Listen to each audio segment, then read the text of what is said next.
예, 이번 주에 성취될 하나의 말씀입니다. 고린도전서 15장 12절에서 20절 말씀입니다.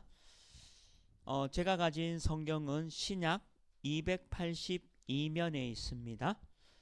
고린도전서 15장 12절에서 20절 말씀입니다. 신약 282면에 있습니다. 우리 한 절씩 교독하겠습니다. 제가 12절 말씀 읽겠습니다. 그리스도께서 죽은 자 가운데서 다시 살아나셨다 전파되었거늘 너희 중에서 어떤 사람들은 어찌하여 죽은 자 가운데서 부활이 없다 하느냐.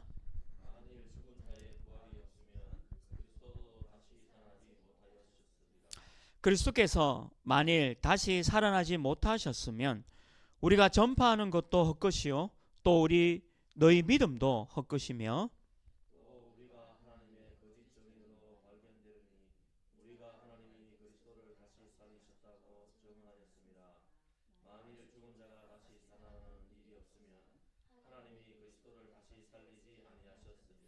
만일 죽은 자가 다시 살아나는 일이 없으면 그리스도도 다시 살아나신 일이 없었을 터이요.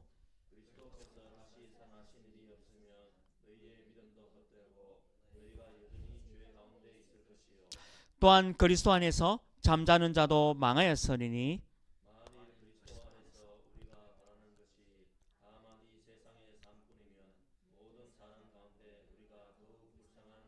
함께 하겠습니다. 그러나 이제 그리스도께서 죽은 자 가운데서 다시 살아나사 잠자는 자들의 첫 열매가 되셨다. 아멘. 우리 함께 인사하겠습니다. 우리는 하나님의 자녀입니다. 우리는 세계 살리는 전도자입니다. 감사합니다. 오늘은 우리 기도도 드렸고요. 또 우리 찬양도 됐습니다. 부활주일로 오늘 예배를 지켜드립니다. 오늘 말씀 이후에는 또 성찬 예식이 또 진행되어집니다. 그리스도께서 부활하셨습니다. 그래서 오늘 제목도 이번 주에 우리가 붙잡고 해야 될 중요한 말씀 성취의 제목도 다시 살아나셨다. 다시 살아나셨다. 저와 여러분이 혹시나 질병이 있다 하더라도 다시 살아나셨다. 성취되기를 바랍니다. 우리가 살아가면서 여러 가지 문제도 있죠. 또 사건도 있고 어떨 때는 갈등도 있고 위기도 있습니다. 그러나 이번 주 말씀대로 다 살아나는 응답 누리시기를 주님의 이름으로 축원합니다. 유대 사회에 사두개인들과 바리새인들이 있었죠. 이 사두개인들은 부활이 없다라고 말하였습니다. 사도행전 23장 8절 말씀에 보면요, 사두개인들은 부활도 없고 천사도 없고 영도 없다 하고 바리새인들은 다 있다 함이라. 사도행전 23장 8절 말씀에 기록되어 있죠.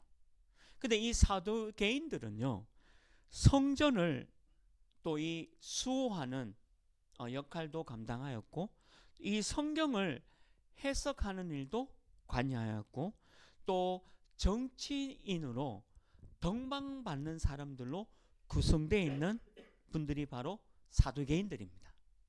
근데 이 사두개인들이 부활도 없다, 천사도 없다, 영도 없다라고 하는 거죠. 근데 이 바리새인들은 또 누굽니까? 바리새인들은요, 성경을 가지고 율법학자였고요. 그리고 이 종교에 충실한 사람들이 바로 바리새인들이었습니다. 근데 이 바리새인들은 예수가 그리스도다 이것을 믿지 아니하였을 뿐만 아니라 그리스도를 십자가에 못 박는 일에 앞장서서 선동했던 인물들이 바리새인들이죠. 이게 무슨 말입니까? 사두개인과 바리새인이 아주 사람들로부터 덕망받는 사람들이었고 이 성경, 율법, 구약을 가지고 있으면서도 그리스도를 알지 못했고 심지어는 부활이 없다, 영도 없다, 천사도 없다라고 주장을 했다는 거죠. 또 결정적인 것은 그리스도를 믿지 아니하였다는 겁니다. 이 얼마나 심각한 일입니까? 오늘날도 예수 그리스도를 또 이 부활을 믿지 않는 사람들이 참 많이 있습니다. 하나님을 안 믿는 사람들이야 당연히 예수 그리스도의 부활을 믿지 않는 것은 당연한 거죠. 그런데 교회에 다니는 사람들도 의심하고 믿지 않는 사람들을 보게 될 때는 참으로 안타까운 일이 아닐 수가 없습니다. 사두개인과 바리새인과 같은 교회는 다니는데 그리스도의 부활을 믿지 못하는 사람들이 있다는 것이 너무 안타깝다는 거죠. 그리스도를 모르고 교회를 다니는 것이 얼마나 어리석은 일이고 또 종교 생활인지 모르는 거죠. 그래서 저와 여러분은 오늘 다시 살아나셨다, 이 말씀 가지고 참 그리스도의 부활을 믿고 이번 한 주간에 승리하시기를 주님의 이름으로 축원합니다. 오늘 이 말씀 붙잡고 또 세 가지의 중요한 말씀을 붙잡아야 되겠습니다. 첫 번째입니다. 오늘 읽진 않았지만 3절 말씀이 있는데요. 우리 죄를 위하여 죽으심. 오늘 첫 번째로 우리 죄를 위하여 죽으심. 이게 오늘 3절 말씀에 있죠. 성경대로 그리스도께서 우리 죄를 위하여 죽으시고 말씀대로 구약에 예언된 대로 이 그리스도가 우리 죄를 위하여 죽으시고 그게 십자가의 사건입니다. 그리스도가 어떤 뜻입니까? 구약에는 메시아라는 뜻이고요. 또 신약에는 그리스도라는 말입니다. 그러니까 메시아와 그리스도는 같은 얘기죠. 뜻은 뭐냐? 기름 부음을 받은 자라는 뜻입니다. 기름 부음을 받은 자. 어떤 직분에 기름을 부었냐? 왕에게 기름을 부었고 제사장에게 기름을 부었고 선지자에게 기름을 부었습니다. 이게 그리스도입니다. 그래서 그리스도란 말은 뭐냐? 우리의 모든 문제를 끝내신 분이 바로 그리스도다. 왕이 뭐죠? 사단을 이기신 왕입니다. 선지자가 뭐죠? 하나님의 만나는 길을 여신 선지자죠. 제사장이 뭡니까? 우리의 모든 죄 문제를 해결하신 분이 그리스도입니다.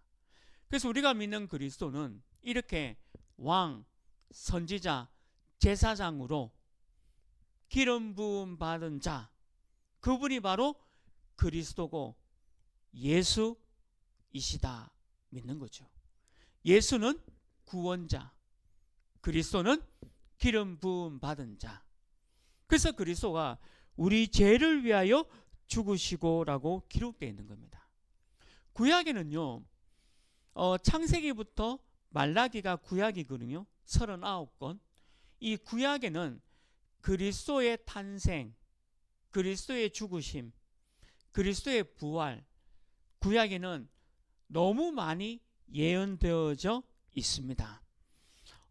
미가서 5장 2절에 보면요, 베들레헴 에브라다야 너는 유다 족속 중에 작을지라도 이스라엘을 다스릴 자가 네게서 내게로 나올 것이라. 그의 근본은 상고에 영원에 있느니라. 이게 미가서 5장 2절입니다. 이스라엘 땅에서 한 그리스도가 나올 것을 예언한 거죠. 근데 그 예언된 그리스도가 오셨습니다. 예루살렘, 베들레헴에서 이 그리스도가 오신 거죠. 또 심지어는요, 이 예수 그리스도를 가룟 유다가 은 30에 예수님을 모함해서 팔았습니다. 근데 성경에 보면요, 예수 그리스도를 은 30에 팔 것까지 예언되어 있습니다. 스가랴 11장 12절에 보면요, 그들이 곧 은 30개를 달아서 내 품삯을 삼은지라. 그러니까 그리스도가 은 30에 팔릴 것까지 예언되어졌는데 그 메시아가 이 땅에 그리스도로 오셔서 우리의 모든 죄를 끝내셨다라고 말씀하고 있는 거죠. 이게 저와 여러분이 그리스도를 믿고 영접해서 여러분들의 모든 죄, 그리고 앞으로 태어날 모든 인류의 죄까지 완전히 용서하시고 사하셨다는 것을 말씀하고 있는 겁니다. 그리스도는 우리를 해방시켰습니다. 사단에게서 해방시켰습니다. 또 질병의 고통 가운데서 우리를 해방시켰습니다. 마음과 정신 또 여러 가지 문제 가운데서도 우리를 해방시켰습니다. 십자가에서 우리 모든 문제를 해결시킨 것이 바로 그리스도이십니다. 창세기 3장에 보면요, 사단이 우리 인간을 하나님을 떠나게 만들면서 모든 인간에게 저주와 고통이 오게 되었다라고 말씀하고 있습니다. 또 창세기 11장 또 창세기 6장에 보면요, 이게 네피림 문화로, 귀신 문화 또 물질 문화로 우리 인간의 모든 고통에서 해결한 것을 말씀하고 있는 겁니다. 또 창세기 11장은 어떻게 기록되어 있습니까? 성공 문화, 그리고 출세. 여러분들 보세요. 우리나라에도요, 성공하고 출세했는 분들이 많은 어려움을 겪고 있는 것을 직접 보고 있지 않습니까? 전 세계에도요, 창세기 11장에 있는 대로 바벨탑이 뭐죠? 하나님과 대적하기 위해서 탑을 쌓은 겁니다. 근데 그 바벨탑이 다 무너졌잖아요. 사단은요, 우리 인간의 욕망을 건드려서 성공해야지, 출세해야지, 그리고 남들보다 경쟁해서 이겨야지, 이런 마음들이 전부 바벨탑이 쌓는 마음들입니다. 그래서 인간이 이것 때문에 전쟁이 일어나고요, 남의 약한 나라를 침략해서 약탈하고, 지금도 지금 4개 나라가 전쟁을 붙었잖아요. 근데 이 4개 나라의 전쟁 붙어서 하루에도 수만 명의 사람들이 지금 죽고 있습니다. 너무 안타까운 생명들이 죽어가고 있잖아요. 이게 강대국이다라고 하는 나라들이 지금 일으키는 일들이라는 거죠. 성경에는 이런 인간의 고통들이 끊임없이 올 것이다 라고 얘기한 겁니다. 그래서 구약에서는 메시아로 이 문제를 끝내셨고, 신약은 뭐죠? 그 그리스도가 이 땅에 오셨다는 거죠. 그래서 십자가에서 이 모든 문제를 해결하셨다. 이것이 바로 우리 죄를 위하여 죽으시고 저와 여러분이 모든 죄가 끝냈음을 믿기를 주님의 이름으로 축원합니다. 두 번째입니다. 오늘 13절 말씀이 있는데요, 부활이 없으면, 두 번째 내용은 부활이 없으면 이라는 말씀입니다. 만약에 부활이 없다면 모든 것이 헛된 겁니다. 오늘 14절 말씀에 기록되어 있지 않습니까? 그리스도께서 만일 다시 살아나지 못하셨으면 우리가 전파하는 것도 헛것이요 또 너희 믿음도 헛것이며, 모든 것이 다 헛것이다 라고 말씀하고 있는 겁니다. 그리스도의 부활이 없다, 우리가 전파하는 것뿐만 아니라 우리가 믿고 있는 이것도 전부 헛것이다 라고 말씀하고 있는 거죠. 왜 그럴까요? 복음과 믿음의 핵심이 뭐죠? 예수 그리스도의 부활입니다. 우리의 핵심의 교리가 뭐냐? 그리스도께서 부활하셨다라는 게 핵심인데, 만약에 부활이 없다라고 한다면 우리는 헛것을 믿고 있는 거죠. 또 부활이 없다면 우리는 거짓 정언자입니다. 오늘 15절 말씀에도요, 또 우리가 하나님의 거짓 정언으로 발견되리니, 거짓 정인으로 발견되리니. 왜 그러냐? 부활이 없다면 우리는 거짓 정인이라는 거죠. 죽은 자, 우리 그리스도께서 죽은 자에서 다시 살아나심이 없다면 우리는 전부 거짓 정인입니다. 참된 정인이 아니라 거짓 정인으로 살아간다는 거죠. 거짓말이 된다는 거죠. 거짓 정인이 뭐죠? 거짓말입니다. 거짓말하는 자가 누굽니까? 사단, 마귀입니다. 이 사단 마귀가 우리를 어떻게 유혹했죠? 선악과 이거를 따먹지 말라 했잖아요. 그리고 너희가 죽을 것이다 라고 했는데, 이 사단이 어떻게 아담과 하와를 무너뜨렸습니까? 괜찮다는 거죠. 너희 눈이 밝아져서 하나님처럼 될 것이다, 이렇게 유혹을 한 겁니다. 거짓말한 거죠. 만일 그리스도 예수의 부활이 없다면 이렇게 우리는 거짓 정인이라는 거죠. 근데 죄송하지만 우리는 거짓 정인이 아닌 참된 정인입니다. 부활은 있었습니다. 그리스도는 부활하셨습니다. 우리 죄를 위해서 죽으시다가 우리 죄가 끝냈음을 알리는 그 부활의 중요한 응답을 누리신 거죠. 또한 부활이 없다면 우리는 죄와 사망 가운데 있습니다. 오늘 17절 18절 말씀에 기록되어 있죠. 그리스도께서 다시 살아나신 일이 없으면 너희의 믿음도 헛되고 너희가 여전히 죄 가운데 있을 것이요. 여전히 죄 가운데 있을 것이요. 그리스도께서 부활하지 않았다면 우리는 죄와 저주, 사망 가운데 있다는 거죠. 그래서 우리는 부활하신 예수 그리스도를 믿는 겁니다. 그래서 죄와 저주, 사망이 없습니다. 여러분들 마음에 예수님을 영접하고 하나님의 자녀가 되셨잖아요.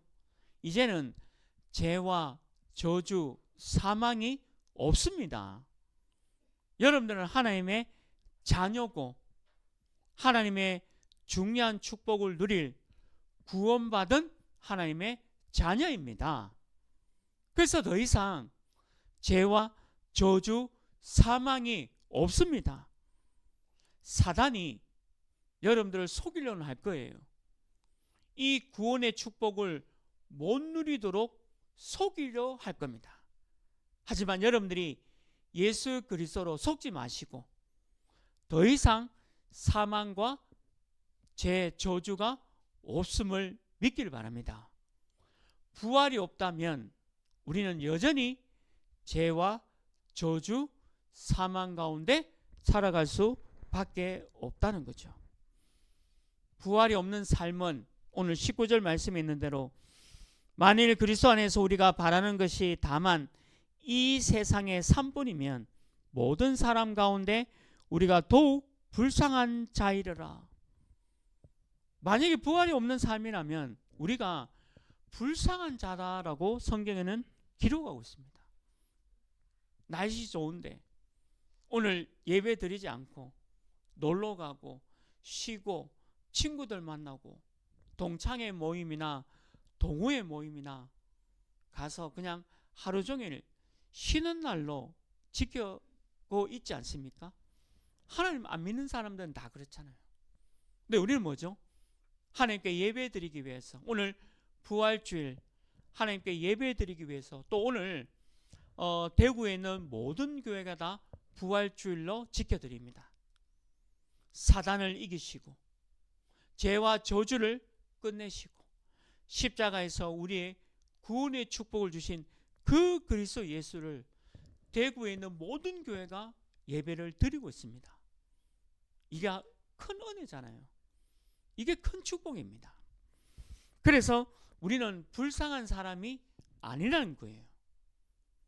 그래서 우리는 부활이 없으면 아니라 부활은 있었고 그 부활의 축복을 우리가 누리고 있는 줄 믿습니다. 저와 여러분이 모든 약해진 부분들이 다시 살아나고 부활되어지는 응답과 축복 누리기를 주님의 이름으로 축원합니다. 마지막 세 번째입니다. 오늘 20절 말씀에 있었죠. 첫 열매가 되셨다. 첫 열매가 되셨도다. 오늘 20절 말씀에 첫 열매. 구약에서는 첫 열매를 드린다라는 표현이 무슨 말이냐면 전체 열매를 드린다는 뜻입니다. 출애굽기 22장 29절에 보면요, 우리가 추수한 것 또 우리가 짜낸 즙을 바치기를 더디하지 아니하며 내 처음 난 아들들을 내게 줄지며, 내게 처음 난 아들들을 내게 줄지며. 이 말이 뭐냐? 첫 열매, 첫 열매를 하나님께 드린다는 겁니다. 우리가 11조를 하나님께 헌금을 드리잖아요. 10의 1을 내가 10의 1을 하나님께 드리는 이 일이 바로 그냥 헌금을 드린다라는 내용이 아니라 하나님이 내게 주신 은혜를 감사함으로 하나님께 드린다라는 의미잖아요. 첫 열매가 바로 그런 의미입니다. 그리스도께서 첫 열매로 부활하셨다는 것은 곧 모든 성도들도 우리도요 부활한다는 얘기를 하고 있는 겁니다. 우리가 육신의 죽음을 통해서 천국으로 갑니다. 그러면 육신은 요즘은 전부 다 화장을 하지 않습니까? 화장을 하고 또 흙으로 왔다가 흙으로 가는 인생이지만 우리 영혼은 하늘나라의 천국에 들어가게 돼 있죠. 근데 언젠가 우리 예수 그리스도께서 이 땅에 다시 오시는 날, 그날이 재림의 날입니다. 언제인지는 몰라요. 그러나 우리 예수님이 이 땅에 다시 오시는 그날에 첫 열매로 부활하신 것처럼 우리도 몸이 변화되어져서 첫 열매로 가신 예수님의 모습으로 다시 우리가 부활한다라고 말씀하고 있는 겁니다. 그날이 오면 반드시 이런 일이 있다는 거죠. 오늘 고린도전서 15장 51절 52절 말씀에 보면요, 보라 내가 너희에게 비밀을 말하노니, 비밀입니다. 비밀을 말하노니 우리가 다 잠잘 것이 아니요 마지막 나팔에 순식간에 호련히 다 변화되리니. 마지막 나팔에 순식간에 호련히 다 변화되리니. 그날이 온다는 겁니다. 예수님이 이 땅에 다시 오시는 그날은, 마지막 나팔에 그날은 우리가 다 변화되리니. 나팔 소리가 나매 죽은 자들이 썩지 아니할 것으로 다시 살아나고 우리도 변화되리라.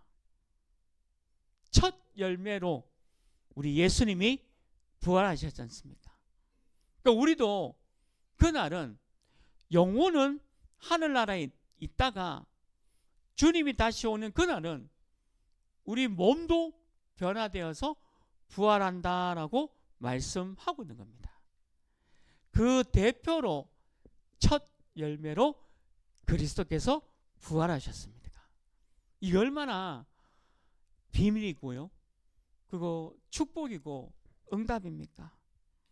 그리스도께서 우리를 위해서 죽으셨다가 또 우리가 다시 살아날 것을 먼저 첫 열매로 보여주시기 위해 부활하셨다는 거죠. 사망이 한 사람으로 말미암아 왔잖아요. 아담으로 말미암아 죽음이 오게 되었잖아요. 근데 우리 주 예수 그리스도 둘째 아담으로 말미암아 부활이 일어난 겁니다. 다시 살아난 겁니다. 아담 안에서 모든 사람이 죽은 것 같이 그리스도 안에서 모든 사람이 삶을 얻으리라. 이게 첫 열매의 축복입니다. 이번 한 주간에 여러분들의 모든 현장과 삶 속에서 이런 첫 열매의 축복이 차고 넘치기를 주님의 이름으로 축원합니다. 말씀했습니다. 그리스도의 탄생, 그리스도의 고난, 그리스도의 죽으심, 또 그리스도의 부활하심, 그리고 그리스도의 성천하심, 또 언젠가 이 그리스도께서 이 땅에 다시 오는 재림, 이것을 꼭 기억하시기를 바랍니다. 다시 살아나셨다. 여러분들의 모든 약한 부분, 질병과 마음과 생각과 여러 가지 문제와 갈등, 위기 다 살아날 줄 믿습니다. 그리스도께서 이거를 십자가에서 끝내셨습니다. 오늘 말씀 이후로 우리 성찬 예식을 드려집니다. 떡과 포도주는 우리 주님께서 나를 위해서 지키신 몸을 기억하는 것이고, 우리의 모든 죄를 사하신 그 피를 기념한 것이 바로 성찬 예식이죠. 십자가의 은혜로 우리는 구원을 받았습니다. 그리스도는 우리를 위해 십자가에서 죽으시고 다시 살아나셨습니다. 이 구원의 축복을 여러분들 이번 한 주간에 마음껏 누리시고 부활하신 그 그리스도를 통해서 여러분들이 모든 부분이 다 살아나기를 주님의 이름으로 축원합니다.